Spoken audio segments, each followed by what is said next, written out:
जय माता की भक्तों, आप सभी का स्वागत करती हूँ स्पिरिचुअल ज्ञान साधना में। और आप सभी से अनुरोध करती हूँ कि स्पिरिचुअल ज्ञान साधना को सब्सक्राइब कर लीजिए और बेल आइकन को प्रेस कर दीजिए ताकि आपको नई नई वीडियोस का नोटिफिकेशन। कर्पूरे गौरम करुणावतारम संसारे सारम भुजगेन्द्रहारं सदा वसन्तं हृदयारविन्दे भवं भवानी सहितं नमामि।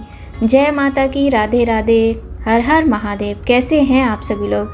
आशा करते हैं सभी लोग बहुत अच्छे होंगे। बताने के लिए कमेंट में जय माता की, राधे राधे अवश्य ही लिखिएगा। सावन के पवित्र महीने में, इस महा महीने में, बहुत ही अधिक महत्वपूर्ण महीने में हम आपको प्रतिदिन एक ज्योतिर्लिंग की कथा सुनाते हैं। तो आज हम आपको सुनाएंगे 9वें ज्योतिर्लिंग की कथा। 9वें ज्योतिर्लिंग की कथा क्या है, सबसे पहले नाम जान लेते हैं। तो 9वां ज्योतिर्लिंग है बाबा बैद्यनाथ। बाबा बैद्यनाथ की उत्पत्ति कैसी हुई, उनका प्रादुर्भाव कैसे हुआ, बाबा बैद्यनाथ कहाँ विराजे हैं, उनका क्या महत्व है, बहुत सारी बातें आज की वीडियो में हम आपके साथ करने वाले हैं।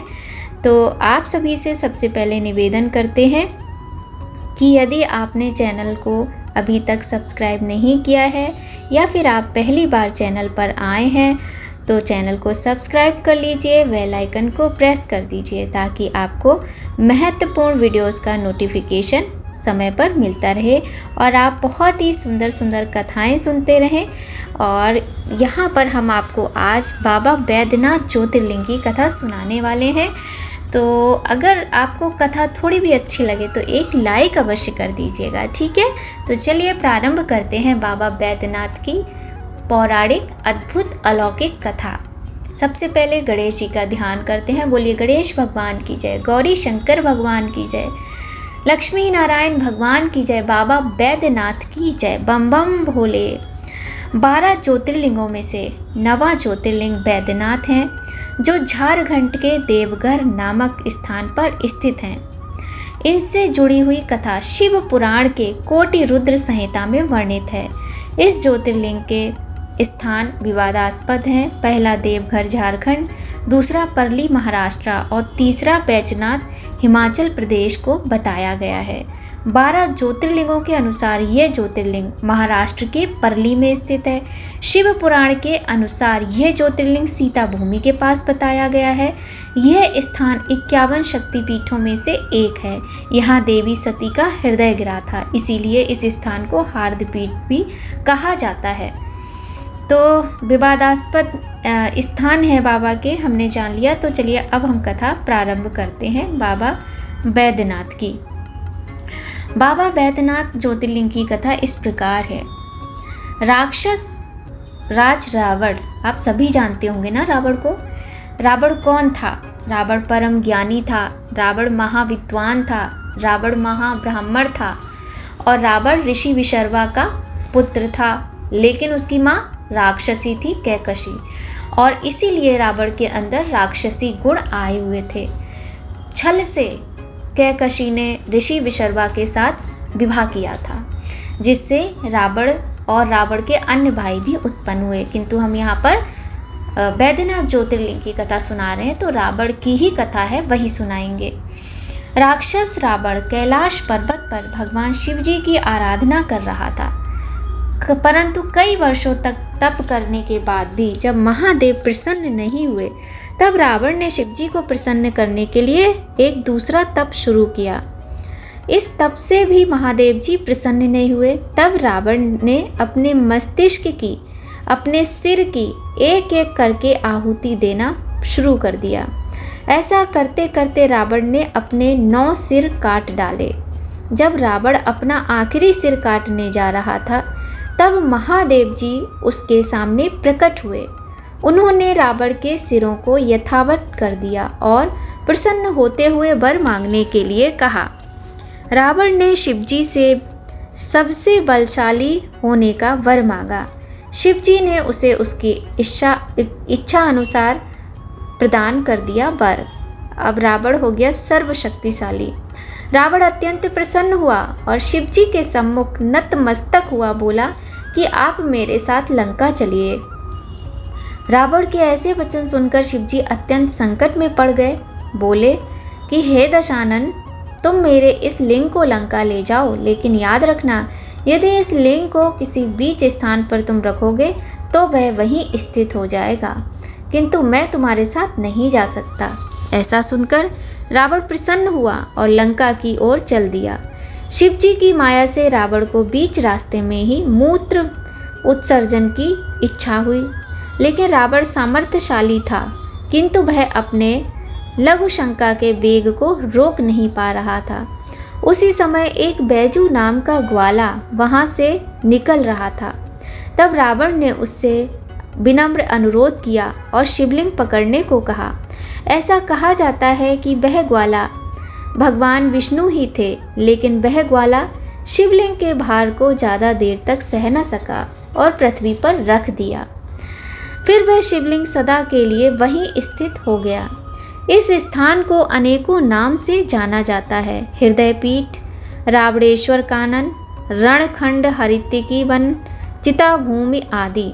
भगवान विष्णु नहीं चाहते थे कि शिवलिंग की स्थापना लंका में हो, लेकिन रावण भगवान शिव जी की लीला को समझ गया और भगवान की स्तुति करने लगा। देवतागण भी वहाँ भगवान का दर्शन करने आ गए। सभी ने शिवलिंग की विधिवत पूजा की और ज्योतिर्लिंग का नाम बैद्यनाथ रखा गया। इसके बाद रावण प्रसन्न मन से लंका को चला गया, लेकिन सभी देवतागण सोचने लगे कि भगवान शिव जी से मिले वरदान से ये राक्षस न जाने क्या अनर्थ करेगा। देवताओं ने नारद जी को रावण के पास भेजा। तब नारद जी लंका गए और रावण से बोले कि तुम एक बार कैलाश पर्वत उठाकर देखो, तब तुम जान पाओगे कि शिव जी द्वारा दिया गया वरदान कहाँ तक सफल हुआ है। ऐसी बात सुनकर रावण कैलाश पर्वत को उठाने पहुँच गया। उसने कैलाश पर्वत को उखाड़ दिया। उस समय शिव जी वहाँ पर निवास कर रहे थे। क्रोधित होकर उन्होंने रावण को श्राप दे दिया कि अपनी शक्ति पर घमंड करने वाले दुष्ट रावण, तेरा अंत करने वाला इस धरती पर शीघ्र अवतरित होगा। इस प्रकार रावण शापित हो गया। तो यह थी बैद्यनाथ ज्योतिर्लिंग की कथा बहुत ही सुंदर है और शायद आपने पहले भी सुनी होगी, किंतु मैंने तो कई बार सुनी है, पर मुझे ये नहीं पता था कि यही बैद्यनाथ ज्योतिर्लिंग की कथा है। तो देखिए, बहुत तरह के मतभेद हैं कि महाराष्ट्र में भी बैद्यनाथ ज्योतिर्लिंग है, देवघर में भी है, हिमाचल में भी है। तो तीनों ही जगह के दर्शन कर लेते हैं और भगवान की कृपा प्राप्त कर लेते हैं। श्रावण मास के पवित्र महीने में ये कथा सुनने से आपको समस्त प्रकार की मनोकामनाओं को पूर्ण करने वाला फल प्राप्त होता है। कथा थोड़ी भी आपको अगर अच्छी लगे, थोड़ा भी आपको मन में अच्छा लगे सुन के, तो एक लाइक अवश्य कर दीजिएगा। यहीं पर करीब 42 किलोमीटर दूर बासुकीनाथ मंदिर भी है। ये मंदिर भी शिव जी के नाम से जाना जाता है। ऐसा कहा जाता है कि बैद्यनाथ ज्योतिर्लिंग की यात्रा अधूरी रहती है अगर आप बासुकीनाथ मंदिर शिव जी के दर्शन नहीं करो तो। देखिए, अब मैं ये बातें लास्ट में आपको क्यों बताती हूँ या शुरुआत में, क्योंकि हम बहुत सारे लोग ऐसे हैं जिन्हें सारी बातें पता हैं, लेकिन बहुत सारे लोग ऐसे भी होते हैं जिनको नहीं पता होता है और वो जाकर केवल मंदिर में भगवान के दर्शन करके आ जाते हैं, और जो आसपास के एरिया होते हैं, वहाँ मंदिर होते हैं, वहाँ लोग नहीं जाते हैं। इसलिए ये जानकारी हम आपको देते हैं कि अगर आप जा ही रहे हो, इतनी मुश्किल से तो इंसान जा पाता है, कभी कभी तो जीवन समाप्त हो जाता है और हम कहीं नहीं जा पाते हैं। तो जब आप जा रहे हैं तो कम से कम आप दर्शन के पूर्ण फल तो प्राप्त कीजिए। तो अब आपको इसीलिए हम ये जानकारियाँ देते हैं। तो आपको समझना चाहिए कि बासुकीनाथ मंदिर के जब आप दर्शन करोगे तभी आपके दर्शन बैद्यनाथ ज्योतिर्लिंग के पूरे माने जाएंगे, अन्यथा नहीं। यहाँ लोग दूर दूर से जल अभिषेक करने आते हैं। इस मंदिर के आसपास कई छोटे छोटे मंदिर हैं। यहाँ कांवड़ियों का विशेष महत्व है। आप सभी जानते हैं कि सावन के महीने में कांवड़ियों की कैसी हलचल होती है, कैसे स्कूल और सारे चीज़ें बंद हो जाती हैं, पूरे के पूरे प्रशासन अच्छी से अच्छी व्यवस्था करता है कांवड़ियों के लिए। तो हम लोग कितने सौभाग्यशाली हैं कि ऐसे देश में रहते हैं, ऐसी धरती पर रहते हैं जहां भगवान के भक्तों का भी इतना सम्मान किया जाता है। बैद्यनाथ ज्योतिर्लिंग का जल अभिषेक करने के लिए यहाँ कांवड़ियाँ सुल्तानगंज में स्थित गंगा जी का पवित्र जल भरकर लगभग 100 किलोमीटर की पैदल यात्रा करके आते हैं। यहाँ भक्तों की संख्या बहुत अधिक बढ़ जाती है श्रावण के महीने में। सावन में यहाँ भव्य मेला लगता है। यहाँ का मुख्य प्रसाद चूड़ा और पेड़ा है। ऐसी मान्यता है कि भगवान विश्वकर्मा जी ने इस मंदिर का निर्माण कराया था। रावण के द्वारा इस स्थान पर शिवलिंग के रह जाने के बाद भगवान विष्णु स्वयं यहाँ पधारे थे और शिवजी भगवान की विधि विधान से पूजा अर्चना की थी।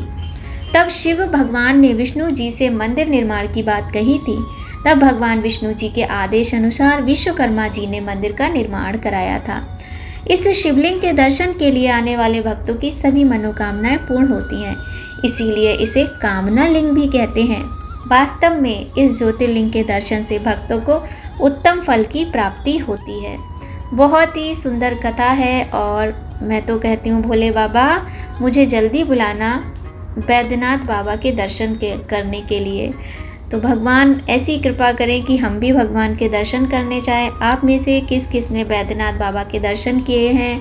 क्या आप में से कोई ऐसा भी है जो देवघर के आसपास रहता हो, जो बाबा बैद्यनाथ ज्योतिर्लिंग के आसपास रहता हो और ये कथा सुन रहा हो? अगर ऐसा है तो आप कमेंट करके बताइएगा। तो चलिए मिलते हैं आपसे नई जानकारी, नई कथा के साथ नए वीडियो में।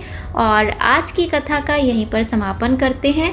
तब तक सभी लोग खूब खुश रहिए, स्वस्थ रहिए, प्रसन्न रहिए, अपना और अपने अपनों का खूब ख्याल रखिए। और हाँ, वीडियो अगर आपको थोड़ा भी अच्छा लगे तो लाइक करना बिल्कुल भी मत भूलिएगा।